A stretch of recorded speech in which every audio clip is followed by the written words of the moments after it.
Right now, there are 8 billion humans on Earth. Every continent, every climate.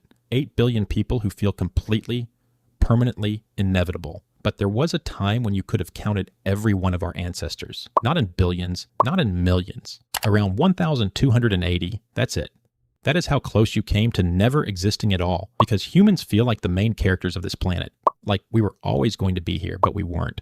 For a terrifying stretch of our history, the entire future of humanity was balanced on a group of people so small they could fit inside a single modern school, and they nearly didn't make it. This is the story of the closest we have ever come to the end. How we know it happened, what caused it, and why the fact that you're breathing right now is stranger and luckier than you think. To find it, we don't start with bones or fossils. We start somewhere much more personal, inside your own body, because the evidence for this near extinction isn't buried in the ground, it's written into your DNA. Every human alive today is carrying a kind of scar, a genetic fingerprint left behind by a disaster that almost wiped us out. And in 2023, scientists finally worked out how to read it. A team of researchers developed a new method to look deep into the human genome, analyzing the DNA of more than 3,000 people alive today, and using it to reconstruct the size of our population going back nearly 1 million years. Think of it like this. The patterns in our genes are a record. When a population is large and healthy, its DNA is diverse. But when a population crashes, when almost everyone dies, that diversity collapses, leaving a permanent dent that survives for hundreds of thousands of years. The scientists were reading that dent, and what it told them was chilling. Between roughly 930,000 and 800,000 years ago, the number of our breeding ancestors dropped to about 1,280 individuals. According to the study, nearly 99% of the human lineage was wiped out. For our ancestors at that moment, the doomsday clock was 1 second from midnight. Sit with that number for a second because it's hard to actually feel. 1,280 people. That's smaller than a lot of high schools. It's fewer people than you'd find in a single large office building. Everyone. The whole future of the human race. Every artist, every scientist, every person you have ever loved, every face in that crowd of 8 billion. All of it. Funneled through a group smaller than the audience at a local concert. If you could have stood on a hill 900,000 years ago and looked out over all of humanity, you might have seen almost no one at all. Now, if you're paying attention, you should have a serious objection right now. You might be thinking, hang on, if almost every human died, how could we possibly know? Shouldn't the ground be full of their bones? Why isn't this the most famous graveyard in history? It's a fair question, and the answer is the clever part. We're not counting bodies. We could never find them all after nearly 1 million years.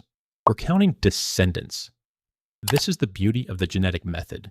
You don't need the graves. Every person alive inherited their DNA from that tiny surviving group, and only from them. All the genetic lines that died out in the crash simply aren't here anymore. They left no one behind to carry them, so by measuring how little variation exists in modern human DNA from that era, scientists can calculate backwards to how few people it must have started from. The missing millions are invisible precisely because they vanished. Their absence is the evidence. So, what could possibly do this? What nearly ended us? The leading suspect isn't a war or a plague or an asteroid. It's the weather. This crash lines up with a violent turning point in Earth's climate, when the planet's ice ages became longer, colder, and far more brutal. In Africa, where our ancestors lived, the climate swung toward long stretches of cold and crushing drought. Food became scarce.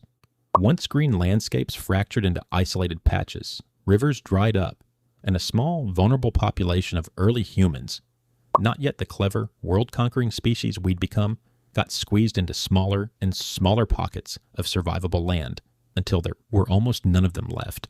Now, some of you have heard a version of the story before, but a different one. You may have heard that humanity was nearly wiped out by a supervolcano.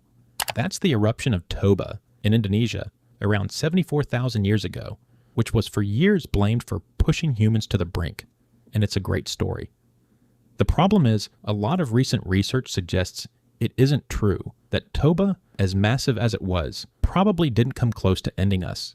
The real near-death experience wasn't that dramatic single blast. It was something slower, older, and in a way, far more frightening, because here's the detail that turns this from a disaster into a nightmare. It didn't last a day, it didn't last a year, According to the study, this bottleneck, this knife's edge near extinction population, lasted for around 117,000 years. Let that sink in. For over 100,000 years, humanity was stuck at the bottom. That's not a catastrophe you survive and move on from. That's thousands of generations, grandparents to grandchildren to their grandchildren, over and over, for longer than our own species has even existed, where the total number of humans barely moved off the floor. Every one of those generations was a coin flip. One bad drought, one harsh century, one stretch of failed births, and the entire story of humanity ends right there, quietly, 900,000 years ago, with no one left to remember it. For 100,000 years we didn't grow, we just refused to disappear, and surviving it changed us. Squeezing the entire human line through such a tiny opening for so long stripped away an enormous amount of our genetic diversity. By some estimates, up to 2/3 of it was lost in that era and never came back. It's part of why humans today, all 8 billion of us, are so strikingly similar to one another genetically. We are all descended from the same small, desperate group of survivors. Some researchers even suspect this brutal filter helped shape what came next. That the pressure of those years influenced the path of our brains and bodies, forging the ancestors of everyone who would ever live. Then, slowly, somehow, it broke. Around 800,000 years ago, the numbers finally began to climb. The climate eased, or our ancestors adapted, or they found new ways to survive. We still don't fully know. But that tiny band held on just long enough for the pressure to lift. And from those few, everything followed. Every later human, every migration out of Africa, every city, every empire, every single one of those 8 billion faces, all of it grew back from a group you could have fit into a handful of rooms. Which brings us back to you. You are not an accident, and you are not inevitable. You are the endpoint of the single most unlikely survival story on this planet. Every ancestor you have ever had lived exactly long enough to pass life on. And at least one link in that chain was so nearly broken that 99% of everyone was lost. And the fate of the entire species rested on about 1,000 people who simply would not die. Every human being you will ever meet is a cousin from that same tiny family. That's why, deep down, we're all so alike. We came within a whisper of never being here together. So the next time humanity feels permanent, 8 billion strong, inevitable, unstoppable, remember the number, 1,280. Remember that for 100,000 years, everything we would ever be hung by a thread in a cold and empty world. We are not the main characters of Earth. We are the survivors of its closest call, and you are proof that the thread held.